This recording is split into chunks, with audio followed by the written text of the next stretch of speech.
wundersame Pflanzen und wo sie zu finden sind. Oder eher, wie sie zu kreuzen sind. Ich freue mich, dass ihr wieder dabei seid bei der Disney Parent Challenge, diesmal beim Tutorial unserer Kräuterhexe Mutter Gothel. Wie man eine Schnitterblume züchtet, wissen wir wahrscheinlich alle seit dem Halloween-Event. Und auch die Kuhpflanze lockt vielleicht jetzt nicht mehr so viele Hunde hinterm Ofen hervor. Aber mich würde mal ehrlich interessieren, wie viele von euch diese Pflanzen tatsächlich mal selbst gezüchtet haben und nicht irgendwo gefunden oder runtergeladen oder geangelt. Schreibt mir das doch gern mal in die Kommentare. Nun widmen wir uns aber Mutter Gothel und ihrer Leidenschaft zu den besonderen Pflanzen. Es wird aber nicht nur um Pflanzen gehen, mit denen sie offenbar ziemlich gut umgehen kann, sondern wir werden gegen Ende auch mal einen Blick darauf werfen, wie diese Narzisstin denn nun erzieht und welche Familiendynamiken zwischen ihr und ihren beiden Töchtern entstehen könnten. Ob das eine behütete Kindheit ist? Spoiler Alert, nope. Mutter Gothel, Generation 3 der Disney Parent Challenge und ihre Liebe zu Lebewesen, die nicht widersprechen. Ziele. Erreiche Level 5 der Schauspielkarriere. Ja, auch Mutter Gothel hat am Anfang einen Job, nicht lange, deshalb nur Level 5. Aber ich denke, wenn sie einen Job gehabt hätte, dann wäre es auf jeden Fall eben ein Bühnenjob gewesen, Schauspielerin oder auch Musikerin, falls ihr das Erweiterungspack Werde berühmt nicht besitzt, das uns ja schon in der letzten Generation sehr viel Freude bereitet hat. Wir erreichen nur Level 5, weil wir uns dann anderen Dingen zuwidmen, sobald wir auf die unkonventionelle Art adoptiert haben. Nämlich ihrem Garten. Mutter Gothel ist die Kräuterhexe schlechthin. Das heißt, sie interessiert sich für seltene Pflanzen, sie sammelt Pflanzen, sie hat eine Pflanze gefunden, die ihr ewige Jugend schenkt und die sie bis zum Einsperren dieses Mädchens verfolgt. Und daher ist sie meines Erachtens eine Expertin, was Kräuter und Pflanzen betrifft. Und damit heißt das Ziel, erreiche Level 10 der Fähigkeit Gartenarbeit. So ganz verzichtet sie aber dann doch nicht auf dramatische Auftritte und daher übt sie sich natürlich im Schauspielen. Wir sollten also mindestens Level 5 der Fähigkeit Schauspiel erreichen oder der Fähigkeit Singen. Das kommt auch wieder ganz darauf an, worauf ihr Wert legt bzw. welches Erweiterungspack ihr habt. Alternativ, solltet ihr keines davon besitzen, erreicht ihr eben Level 5 der Gitarrenfähigkeit. Von diesen kleinen künstlerischen Aktivitäten abgesehen, wird eure Mutter Gothel aber völlig in der Welt der Botanik versinken. Das heißt, sie sollte ebenfalls auch Pflanzen bestimmen und verschiedene Mixturen damit herstellen. Erreicht also Level 5 der Kräuterkundefähigkeit, wozu logischerweise das Erweiterungspack Outdoor-Abenteuer notwendig ist. Ja, welche Alternativen haben wir? Erreicht Level 5 der Fähigkeit Mixen. Auch hier kann man Getränke herstellen, die die eine oder andere Wirkung haben. Ganz besonders wichtig ist aber, egal ob wir uns nun das Original Märchen anschauen oder den Disney-Film, der große Garten, den diese Frau besitzt. Daher also das Ziel, unterhalte einen Garten mit möglichst vielen Pflanzenarten. Das ist jetzt wieder Auslegungssache, was möglichst viele Pflanzenarten sind, hängt aber eben auch davon ab, wie viele Pflanzen ihr überhaupt haben könnt, welche Erweiterungspacks ihr besitzt und wo ihr irgendwie gut rankommt. Und was läge irgendwie näher, wenn wir an seltene und besondere Pflanzen denken? Ja, züchte die Schnitterblume. Das dürfte allen spätestens nach dem Event rund um Halloween etwas leichter fallen als zuvor. Und züchte eine Kuhpflanze. Züchte eine Kuhpflanze. Finde nicht eine Beere beim Angeln oder in der Karriere oder wo auch immer. Züchte sie selbst. Erfordert Vampire? Wieso das denn? Natürlich müsst ihr nicht zum Vampir werden können, um eine Kuhpflanze zu züchten. Allerdings ist das die Alternative dafür, falls ihr es nicht könnt. Dazu später mehr. Habt ihr also kein Vampir-Erweiterungspack?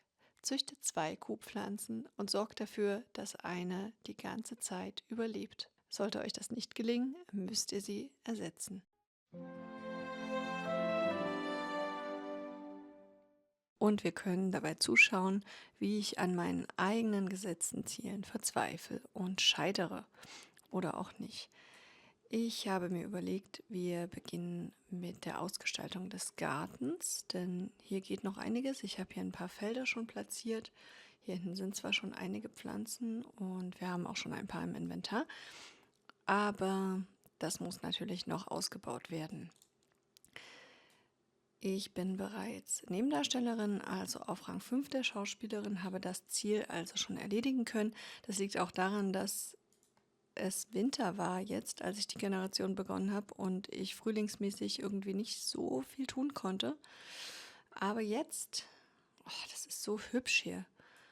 Jetzt ist es richtig schön draußen und wir können einfach mal losgehen und uns ein paar Pflanzen suchen. Und ich finde, wir lassen die Arbeit, gerade weil ich wirklich viel gearbeitet habe, viele Auftritte hatte, jetzt erstmal links liegen und verlassen auch unseren wunderschönen Heimatort und machen ein bisschen Urlaub. Und zwar in Granite Falls. Ja, hier sind natürlich auch überall schon Pflanzen. Okay, immer noch außerhalb der Saison. Blaubeeren, Himbeeren wachsen wahrscheinlich im Sommer. Aber ich glaube, in Granite Falls gibt es auf jeden Fall schon ein bisschen was zu ernten. Okay, erstmal suchen wir uns hier was Schönes aus. Hier kann man ja nicht wohnen direkt, obwohl es hier, glaube ich, die meisten Pflanzen gibt. Also suchen wir uns jetzt hier eine kleine Hütte. Ich nehme einfach mal die grüne Zuflucht und bleiben 3 Tage und schauen uns mal um, was es alles so Schönes an Pflanzen dort gibt. Ach, hier schneit es sogar noch. Hier ist es sogar noch kalt. Gut, ist aber egal, weil es ja trotzdem Frühling ist und wir deshalb hier auf Suche gehen können. Und hier ist schon der erste Strauch. Mal schauen. Erdbeeren. Naja gut, alles ernten. Ich weiß jetzt gar nicht, ob sie wirklich jetzt nur die Erdbeeren erntet oder auch, wenn hier noch irgendwas in der Nähe wächst. Erdbeeren.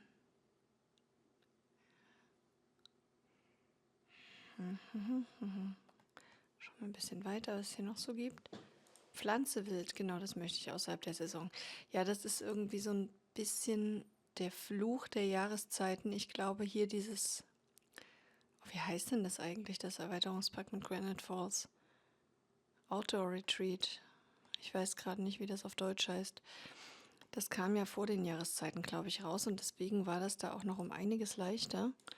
Und wenn die aber hier immer alle außerhalb der Saison sind, nervt das ganz schön. Na gut, wir nehmen auf jeden Fall mal noch ein paar Frösche mit. Und ansonsten müssen wir dann einfach mal in diesen Park fahren. Und ich gehe davon aus, dass es da jetzt ein bisschen mehr gibt. Wald von Granite Falls. Hier ist was. Sag mir nicht, dass das wieder Basilikum ist. Nee, das ist einfach nur Gras. Okay. Hier ist noch was. Hier. Unbestimmte Blumen ernten. Das war ja jetzt witzlos. Guck mal, das stand hier. 4 Feuerblätter. Gut, also ich weiß, was das für eine Pflanze ist, aber sie nicht. Findet, hier ist noch was. So, habe ich jetzt ganz schnell geklickt, dass ich mich nicht wieder spoilere. Insekten nehmen wir auch noch mit, die brauchen wir nämlich auch. Wenn wir hier noch ein bisschen, wie heißt das, Kräuterheilmittel brauen wollen. Und das hatte ich vor. Ich verliere hier auch immer so schnell den Überblick, wo hier irgendwo, also wo ich schon war überhaupt. Gut, aber immerhin haben wir ja schon 2 Pflanzen und auch so ein paar Insekten gesammelt. Also hat sich das schon ein bisschen gelohnt. Und ich glaube, jetzt bin ich wieder auf dieselbe Sache reingefallen. Ja, also ich finde das wunderschön gestaltet, aber es ist natürlich auch anspruchsvoll mit diesen ganzen Nadelbäumen hier. Sieht alles gleich aus. Man verläuft sich, man weiß irgendwie nicht, wo man schon war. Ja, so soll es sein, ne? Und ich denke, ich habe genug Pflanzen der Saison und Insekten gesammelt. Vielleicht fahre ich hier im Sommer nochmal hin. Aber ich denke, ich werde den Urlaub jetzt abbrechen und nach Hause fahren und vielleicht einfach in der heimischen Nachbarschaft noch ein bisschen auf Suche gehen, was ich da im Frühling noch finden kann in Hanford und Beckley. Auf jeden Fall wachsen an der Ruine auch ein paar interessante Pflanzen, die wir uns jetzt näher anschauen werden. Vielleicht entdecken wir was, denn ich würde den Garten schon gerne noch ein bisschen aufhübschen. Und wir schauen, was hier an dieser Ruine alles wächst. Blaubeere können wir nicht ernten, ist auch außerhalb der Saison. Aber hier vielleicht ein bisschen was. Hier oben haben wir eine Schokobeere, die nehmen wir mit. Und guck mal hier. Ich glaube, das sind sogar diese Pilz der Finsternis. Wächst gerade nicht. Habe ich mir im Winter aber auch schon mal gekrallt. Ich wollte ihn nur zeigen. Der wächst hier nämlich immer nur nachts. Und hier drin sind aber auch noch etliche Pilze, die wir uns krallen können. Aus denen kann man nämlich auch tolle Suppen machen. Steht hier irgendwie was dran? Seltsam Pilz pflücken. Seltsam. Viele. Das heißt die gleichen. Ach cool. Guck mal, lieblicher Pilz, zauberhafter Pilz. Das sind die verschiedenen. Würziger Pilz, genau für verschiedene Stimmungen hier. Es gibt noch einen grünen, glaube ich. Aus denen kann man nämlich auch dann Suppe kochen zum Beispiel. Also man kann ihn natürlich auch so essen und bestimmte Stimmungen erreichen. Also hier eine Kokette und was haben wir noch? Selbstsicherheit und, weiß nicht, vielleicht wütend. Und der grüne ist, glaube ich, auch für Energieladung. 40er Pilz. Sag mal, wo ist denn dieser grüne? Den wollte ich auch noch. Na gut, vielleicht ein andermal. Nachdem wir jetzt hier in vielen verschiedenen Nachbarschaften unterwegs waren und ganz viele Pflanzen gesammelt haben, ist dies inzwischen hier mein wunderschöner Garten. Natürlich nicht alles mein Verdienst, denn hier der Erbauer dieses Hauses oder die Erbauerin hat wirklich tolle Arbeit geleistet und schon diesen coolen Garten vorbereitet. Mitsamt Gartenhaus. Auch das ist wirklich wichtig, denn ich besitze ja das Erweiterungspack Jahreszeiten. Und da ist man doch beim Gärtnern schon ein bisschen eingeschränkt. Was ihr also tun könnt, die Pflanzen, die ihr gleich braucht, in ein Gewächshaus stellen. Und ich habe das hier schon weitestgehend vorbereitet. Löwenmäulchen habe ich mir gerade noch ein paar besorgt. Denn nun werden wir unser kleines Tutorial beginnen. Wie züchten wir uns eine Kuhpflanze und später auch natürlich noch die Schnitterblume. Diese Behind-the-Scenes-Abschnitte sollen ja nicht nur mein eigenes Scheitern oder meine Herausforderungen hier bei diesen von mir erdachten Zielen zeigen, sondern ich möchte euch auch ein bisschen was zeigen, wie ihr die Ziele erreichen könnt, ohne dass ihr da unbedingt googeln müsst. Und ich weiß, es sind eher alte Hüte für langjährige Sims-Spieler und Spielerinnen, wie man jetzt hier eine Schnitterpflanze oder eine Kuhpflanze züchtet. Aber ich muss ehrlich sagen, ich musste mir das jetzt auch aufschreiben, weil ich es einfach immer wieder vergesse und auch jetzt selber kurz vorher nochmal recherchieren musste. Ich mache es jetzt nicht andauernd. Wir beginnen mal mit der Kuhpflanze. Also ich habe hier alles schon bereitgestellt, was wir für die Kuhpflanze brauchen. Und zwar auf jeden Fall Löwenmäulchen. Die müssen jetzt hier natürlich noch ein bisschen wachsen. Und eine Drachenfrucht. Die Drachenfrucht steht hier irgendwo schon. Genau, Pythia-Baum oder Drachenfrüchte steht hier schon. Der war tatsächlich bei diesem Garten dabei. Und die Pitaya-Frucht könnt ihr zum Beispiel auch in Hanford und Beckley an diesem Grünpflanzenstand bekommen, wenn ihr Glück habt. Oder auch wahrscheinlich in San Myshuno an dem Obst- und Gemüsestand, könnte ich mir vorstellen. Ihr könnt sie aber auch selbst züchten. Nämlich hier, wenn ihr Erdbeerpflanze zum Beispiel einen Ableger nehmt. Also Pitaya-Pflanzen entstehen auch durch das Kreuzen von Erdbeeren und Löwenmäulchen. Dazu müssten die Löwenmäulchen jetzt natürlich irgendwie mal gewachsen sein. Habe ich gerade nicht wirklich mitgedacht. Das heißt, wir schalten in ein paar Minuten wieder rein, wenn die gewachsen sind. Denn, wie gesagt, unser Vorteil ist ja, solange wir uns hier in diesem geschützten Raum befinden, ist jede Pflanze geschützt, steht hier über Jahreszeiten.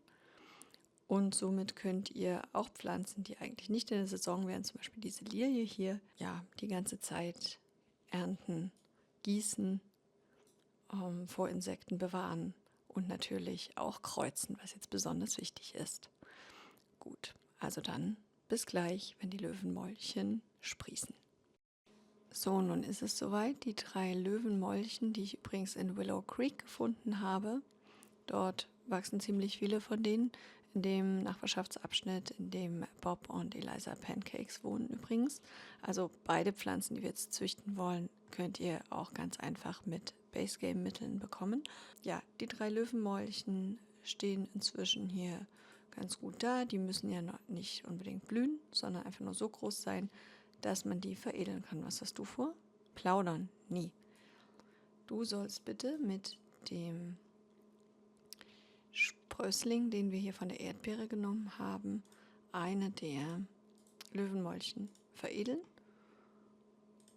so dass wir jetzt hier hoffentlich einen Drachenfruchtbaum bekommen. Mal schauen. Gekreuzte Pflanze. Genau, Löwenmäulchen, Drachenfrucht und Erdbeere.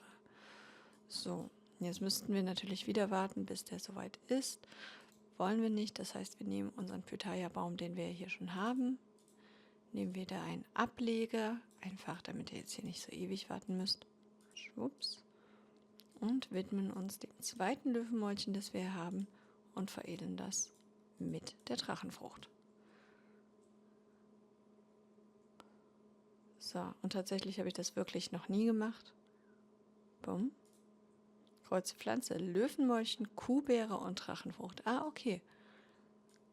Das heißt, wir müssen jetzt sozusagen warten, bis auch das sprießt und können dann die Kuhbeere ernten. Das heißt, wir könnten dann normalerweise wahrscheinlich mehrere Kuhbeeren ernten. Das wäre ja cool. Genau, wie gesagt, ich habe es noch nie gemacht, da ich die Kuhbeere einfach häufig beim Angeln gefunden habe oder durch die Gärtnerkarriere bekommen habe oder irgendwie anders. Wie kann man die noch? Ich glaube im Weltraum, wenn man mit der Rakete in den Weltraum fliegt, passt hier gerade schön, dann kann man die auch bekommen.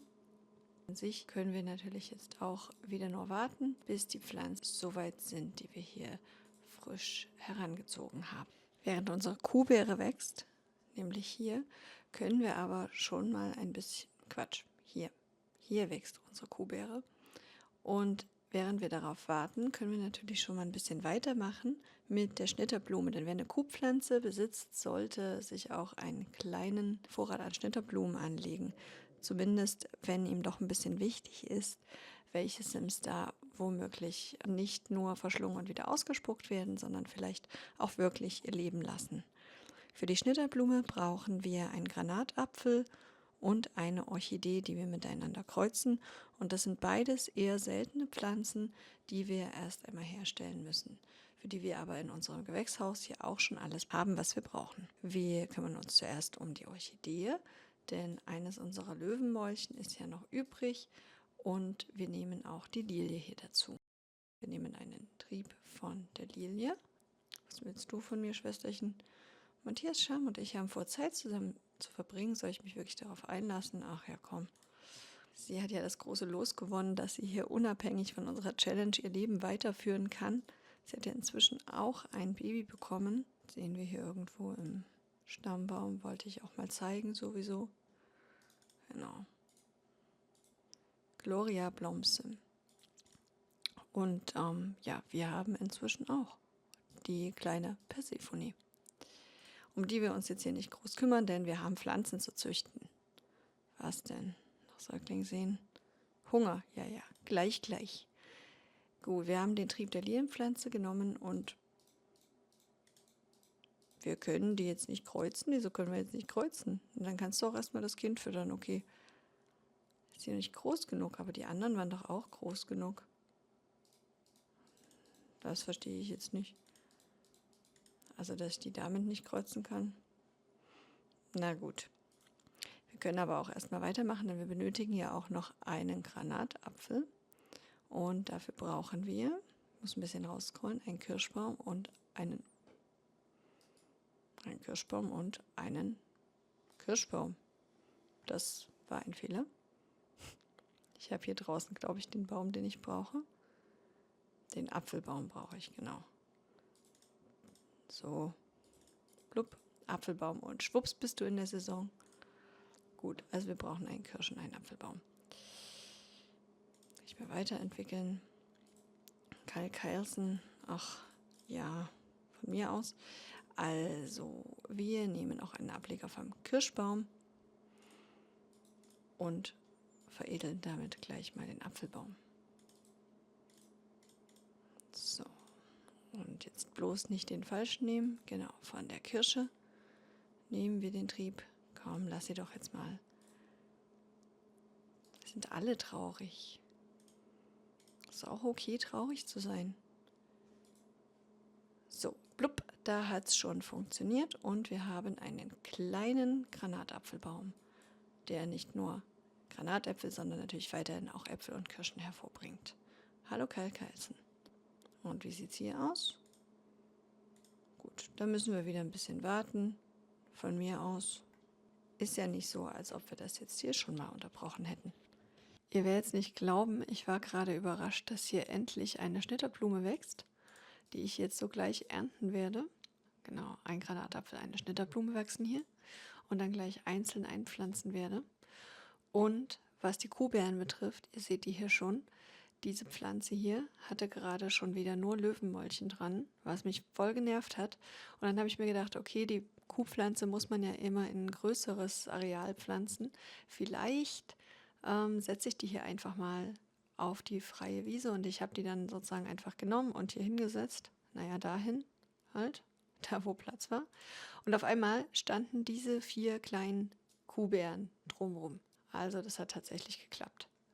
So, und jetzt wollen wir aber natürlich auch noch unsere Schnitterblume anpflanzen, auf die wir so ewig gewartet haben.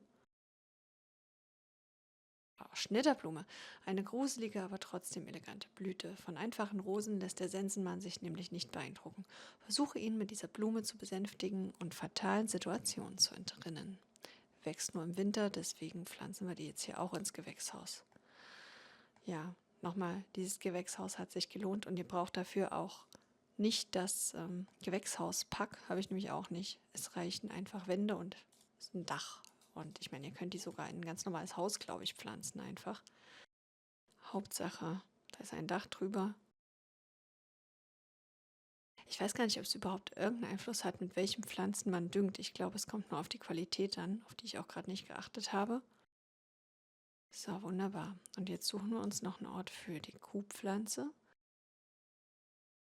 Die wollte ich gerne hier vorne pflanzen. Gut, dass ich schon mal 4 habe.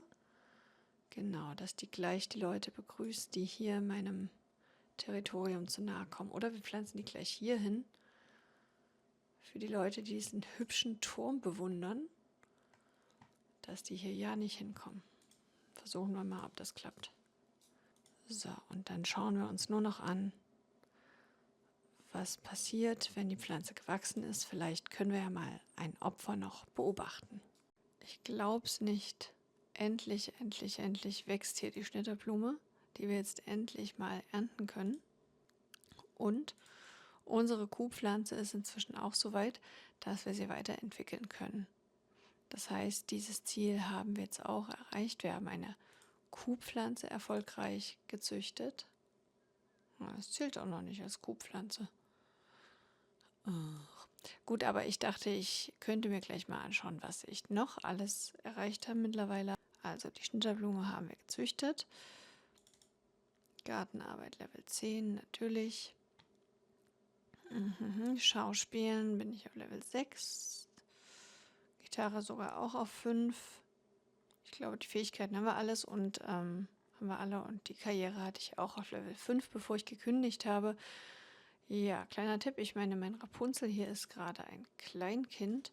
Wir haben noch irgendwie super viel Zeit. Ich weiß gar nicht, was ich jetzt hier mit meinem Erwachsenenleben so anfange. Ich meine, die große Tochter, die ich hier noch habe, ignoriere ich ja größtenteils und die macht sogar freiwillig Hausaufgaben. Und die kleine Tochter, ja, die beschäftigt sich hier in ihrem Turm.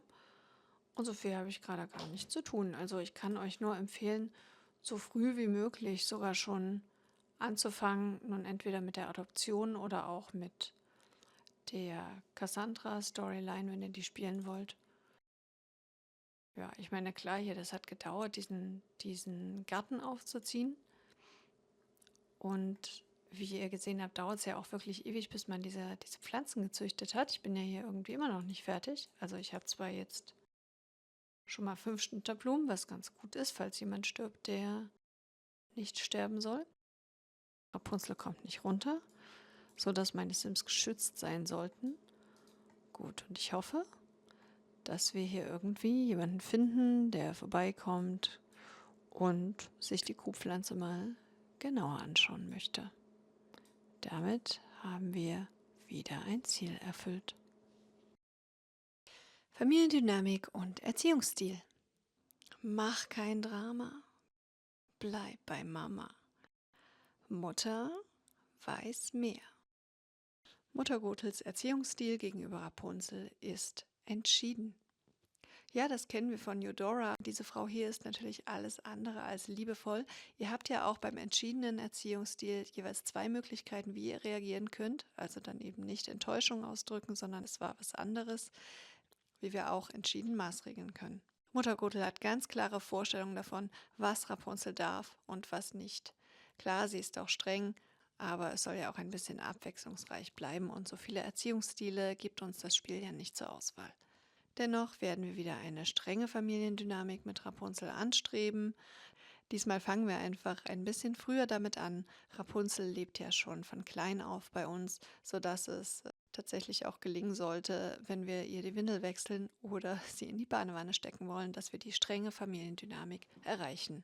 Wie gerade erwähnt hat Mutter Gothel ganz klare Vorstellungen davon, was Rapunzel darf und was nicht. Sie darf nicht zu viele Fragen stellen. Sie darf vor allem ihre Autorität nicht hinterfragen. Es gibt so viele Regeln in diesem kleinen Turmuniversum.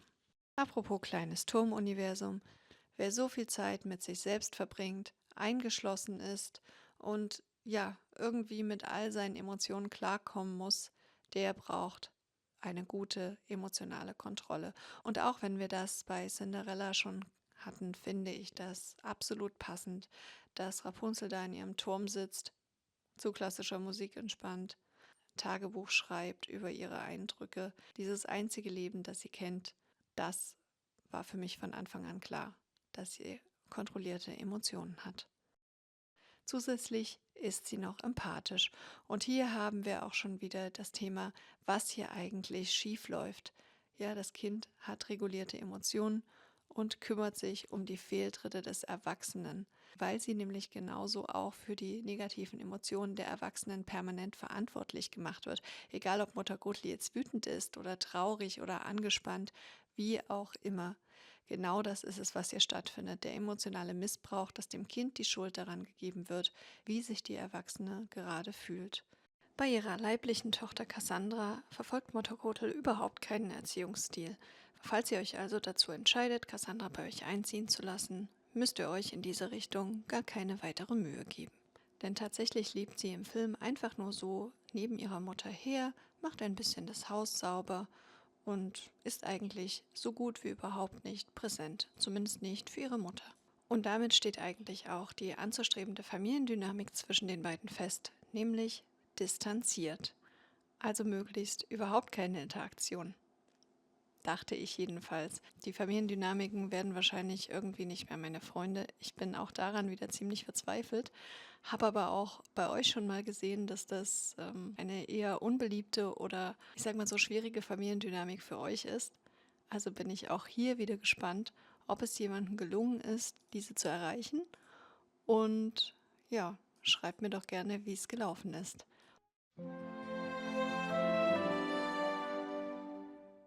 Es ist Wochenende und Alva ist gerade ziemlich gut drauf, im Gegensatz zur Mutter Gothel, zu Lucretia, die wütend ist. So wütend, dass sie... Was macht sie jetzt? Okay, sie wird um einen Rat gebeten, passend dazu, dass ich mich jetzt mit den Erziehungsmerkmalen beschäftigen wollte. Ich habe ein Geschenk bekommen, das mir nicht gefällt. Ich möchte es meinem Freund tauschen. Welchem Freund? Oder zurückgeben. Kann ich das machen? Das Geschenk war für dich gedacht. Sei dankbar. Oder klar, gib es jemand anderem. Ja, also wir wollen ja die Empathie fördern. Und deswegen, ich glaube, ich weiß nicht, was Mutter Gothel antworten würde. Das Geschenk war für dich gedacht, sei dankbar. Ja, würde auch irgendwie passen. Aber ich entscheide mich jetzt trotzdem für, klar, gib es jemand anderem, denn wir wollen ja die Empathie pushen. Genau. Und wie können wir die Empathie noch pushen?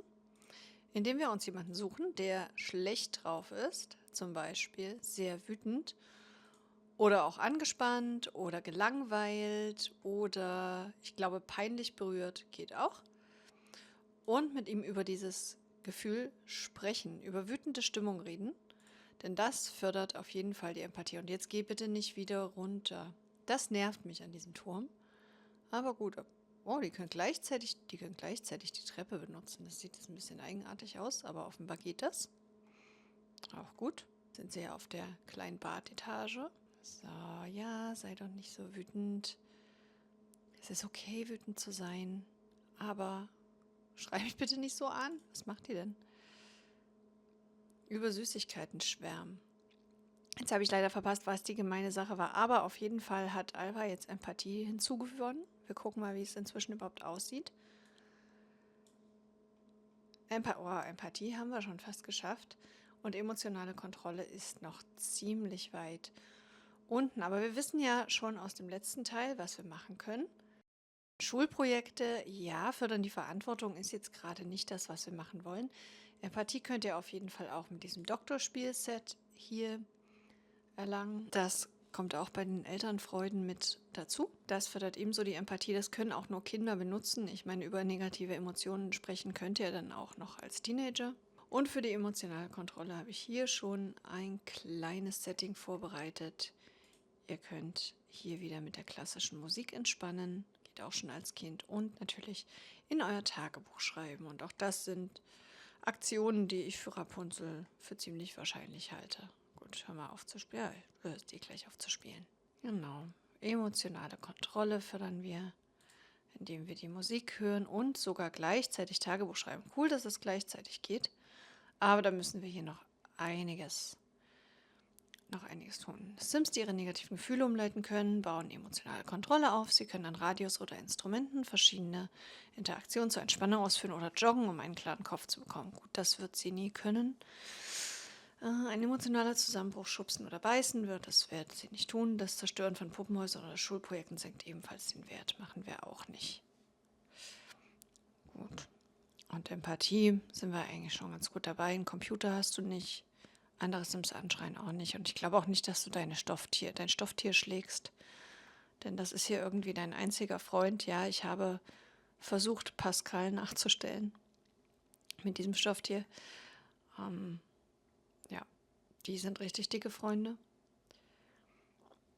Und das ist irgendwie hier der Einzige, der ehrlich für dich da ist. So. Vielleicht schaue ich dann nochmal als Teenager rein, was ich noch für Möglichkeiten habe, um die beiden Charakterwerte in die Höhe zu treiben. Aber ich glaube, das ist es schon so ziemlich. Viel mehr können wir nicht machen. Ich weiß nicht, ob wir hier nochmal im Bad irgendwie uns gut zureden können am Spiegel, sich selbst motivieren. Ich weiß nicht, was da passiert. Könnten wir mal ausprobieren. Die alte Schreckschraube kommt schon wieder. Ja, als ob man gleichzeitig so eine Treppe hoch und runter gehen kann, so eine Leiter. Gut, man lernt irgendwie jeden Tag was dazu. Sonst können die manchmal nicht mehr an irgendwelchen Objekten vorbeigehen, aber das geht auf jeden Fall, dass man ineinander eine Leiter hochgeht und runter. Gut, also du motivierst dich jetzt und ich glaube, du wirst einfach nur noch selbstsicherer damit. Ja, ich gönn's dir. Und damit sind wir schon wieder am Ende angelangt. Die Kuhpflanze so richtig in Aktion werden wir im nächsten Part erleben und dazu endlich mal noch ein bisschen mehr von Rapunzel sehen und was sie so den ganzen Tag in ihrem Turm treibt. Wenn euch das Video gefallen hat, freue ich mich immer über einen Daumen nach oben oder auch, wenn ihr den Kanal abonniert. Und darüber hinaus bin ich natürlich immer total dankbar über jegliches Feedback, das ihr so habt. Bis zum nächsten Mal. Ich freue mich, wenn ihr dann auch wieder dabei seid.